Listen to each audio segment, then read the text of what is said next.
नमस्कार, आप देख रहे हैं यूपी न्यूज 24/7 और मैं हूं आपके साथ ज्योतिका। आइए रुक करते हैं कुछ बड़ी खबरों की ओर। वक्फ कानून के विरोध में हो रहे विरोध प्रदर्शनों के चलते पश्चिम बंगाल हिंसा की चपेट में है। इस बीच भाजपा सांसद ने केंद्रीय गृह मंत्री अमित शाह को पत्र लिखकर बंगाल के सीमावर्ती जिलों में असफ्ता कानून लगाने की मांग की है। भाजपा सांसद ज्योतिर्मय सिंह महतो ने ये मांग की है। उन्होंने पत्र में लिखा कि बंगाल की सीमावर्ती जिलों को अफस्पा कानून के तहत अशांत इलाके घोषित कर देना चाहिए, क्योंकि इन जिलों में हिंदुओं पर बार बार हमले हो रहे हैं।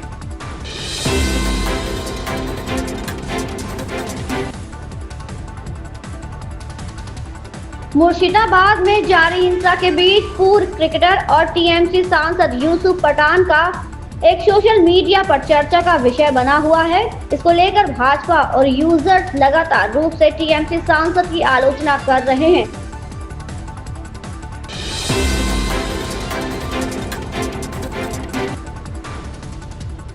मुंबई हमले के साजिशकर्ता तहव्वुर राणा से एनआईए की पूछताछ जारी। इस पूछताछ में एक दिन तहव्वुर राणा ने कई अहम जानकारी दी।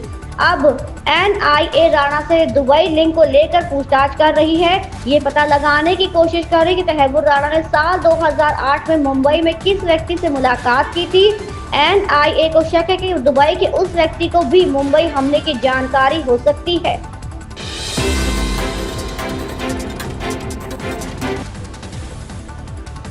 दिल्ली के हिंदू कॉलेज में सर्वोदय युवा संसद में अपने संबोधन के दौरान भाजपा सांसद अनुराग ठाकुर ने कहा, 2014 में भारत को दुनिया की नाजुक 5 अर्थव्यवस्थाओं से एक माना जाता था। भारत नीतिगत पक्षाघात से ग्रस्त था। लोग कहते थे कि ये एक खोया हुआ दशक था, ये लौटकर दशक था। पिछले 10 सालों में भारत दुनिया की 5वीं सबसे बड़ी अर्थव्यवस्था बन गया है। पीएम मोदी ने भारत को बढ़ाने के लिए अपना जीवन समर्पित कर दिया है। आज से 10 साल पहले अगर हम देखें 2014 में दुनिया भर में एक बात चलती थी that India is among the fragile 5 economies of the world. India is marred with the policy paralysis. People used to say it is a lost decade. It was not only a lost decade, it was a decade of decades. It was a decade of loot and loot. And what has changed in the last 10 years? From fragile 5 economies, India has become the 5th largest economy of the world.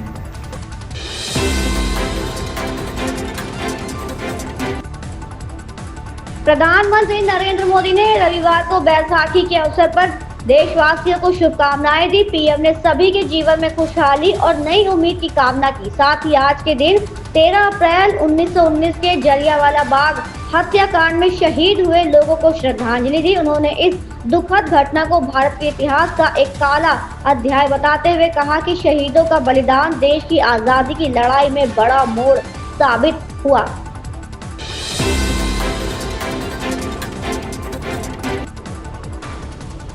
Siachen दिवस के 41वें वर्षगांठ के अवसर पर हम जानेंगे कि कैसे हमारे देश के वीर सैनिकों ने दुनिया के सबसे ऊंचे युद्ध क्षेत्र पर तिरंगा फहराया था। ये दिन उन वीर सियाचिन योद्धाओं को श्रद्धांजलि देने का दिन है, जिन्होंने अपनी जान की परवाह किए बिना देश की रक्षा की और दुश्मनों की हर कोशिश को नाकाम किया।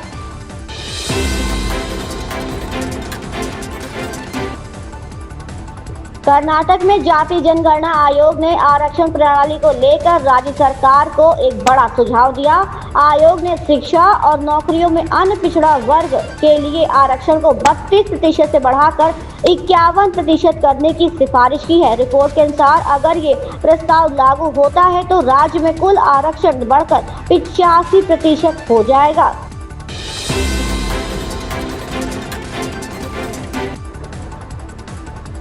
केंद्रीय मंत्री पीयूष गोयल ने महाराष्ट्र के mega job fair Pandit Deendayal Upadhyay रोजगार मेला में हिस्सा लिया। उन्होंने कहा, आज चारकोप में तीसरा दीनदयाल उपाध्याय रोजगार मेला आयोजित किया गया है। ये देखकर बहुत खुशी हो रही है कि करीब 3400 बच्चों ने ऑनलाइन रजिस्ट्रेशन कराया है। यहाँ 50 से ज्यादा कंपनियां आई हैं। प्रधानमंत्री इंटर्नशिप योजना के तहत बच्चों को इंटर्नशिप भी जोड़ा जा रहा है। यहाँ दिव्यांग बच्चों को अच्छा रोजगार दिलाने और अपने पैरों पर खड़े होने, आत्मनिर्भर बनने के लिए प्रयास किए गए हैं और कई बच्चों को नौकरी भी मिली है।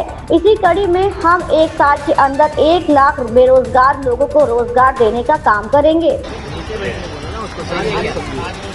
मित्रों,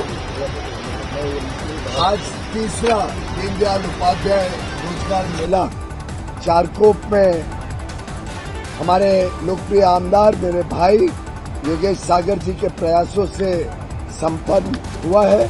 बहुत आनंद आया देख के कि लगभग 3,400 बच्चों ने ऑनलाइन रजिस्टर किया। 50 से अधिक कंपनियां यहाँ पे आई हैं। प्रधानमंत्री जी की जो इंटर्नशिप स्कीम है उसके तहत भी यहाँ पे बच्चों को इंटर्नशिप के साथ जोड़ा जा रहा है।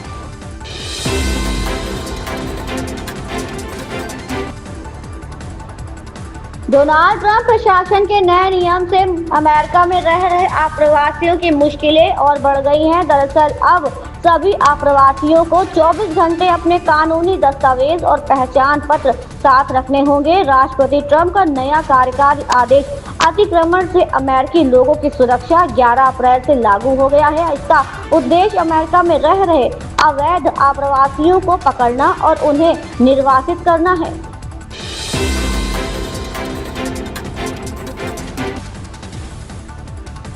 सनी देओल की फिल्म जाट 10 अप्रैल को सिनेमाघरों में रिलीज हो चुकी है। फिल्म की बॉक्स ऑफिस पर अच्छी शुरुआत रही। फिल्म में सनी देओल ने बलदेव प्रताप सिंह का रोल अदा किया है। फिल्म में वो तटीय गांव में जाते हैं जहां पर राणा तुंगा राज कर रहे होते हैं। इसके बाद सनी देओल अपने गुस्से वाले रोल में गांव में नाइंसाफी के खिलाफ लड़ाई लड़ते हैं।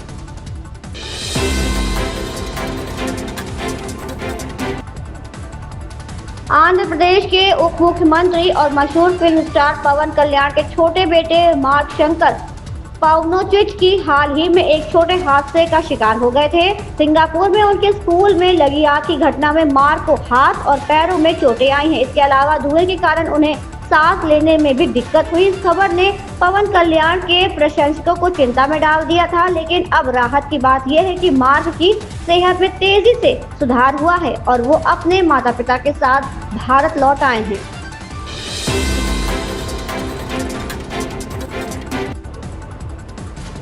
इस बार 4 धाम यात्रा के लिए चारों धाम के दुकानदारों, घोड़ा खच्चर, कड़ी संचालकों समेत सभी सेवा प्रदाता को रेडियो फ्रीक्वेंसी आइडेंटिफिकेशन टैग मिलेंगे। वहीं यात्रा मार्ग पर जाम की जानकारी डिजिटल बोर्ड के माध्यम से दी जाएगी, जिससे यात्री परेशान न हो। मुख्य सचिव आनंद वर्धन ने शनिवार को तैयारियों की समीक्षा बैठक में ये निर्देश दिए।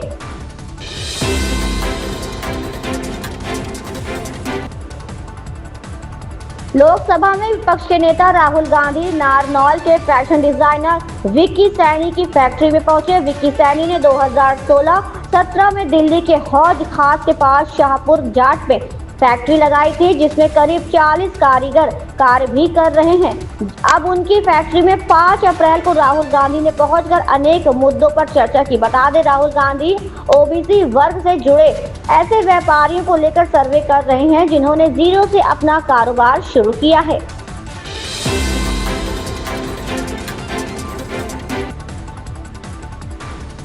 मध्य प्रदेश के सीएम मोहन यादव ने कहा, हम सौभाग्यशाली हैं। यहाँ के वीरों और महापुरुषों ने अपने युग में हमेशा भारत का गौरव बढ़ाया। उन्होंने दुनिया के सामने ये तथ्य स्थापित किया कि ये संस्कृति कभी समाप्त नहीं हो सकती। ये सनातन संस्कृति सदैव गंगा के उज्जवल और निर्मल जल की तरह प्रवाहित होती रहेगी। सौभाग्यशाली है। यहाँ के वीरों ने, महापुरुषों ने अपने इस काल को हमेशा भारत की आन बान शान को लगा करके दुनिया के सामने उस तथ्य को स्थापित किया, जिसके कारण से इस बात के लिए कहा गया है कि इस संस्कृति का कभी अंत नहीं हो सकता है। ये सदैव सनातन संस्कृति अपनी धारा की, गंगा की धारा के तरह ऐसे उज्जवल धवल मीरा की तरह बहती रहेगी।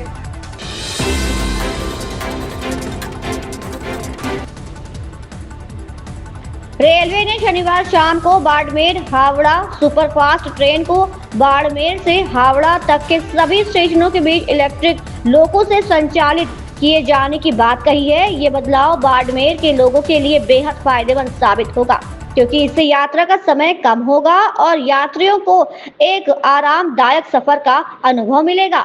इन खबरों में बस इतना ही। बने रहिए यूपी न्यूज 24/7 के साथ। अगर आपको ये खबर पसंद आई हो तो हमारे चैनल को लाइक, सब्सक्राइब और शेयर करें और हमें अपनी राय कमेंट में जरूर बताएं।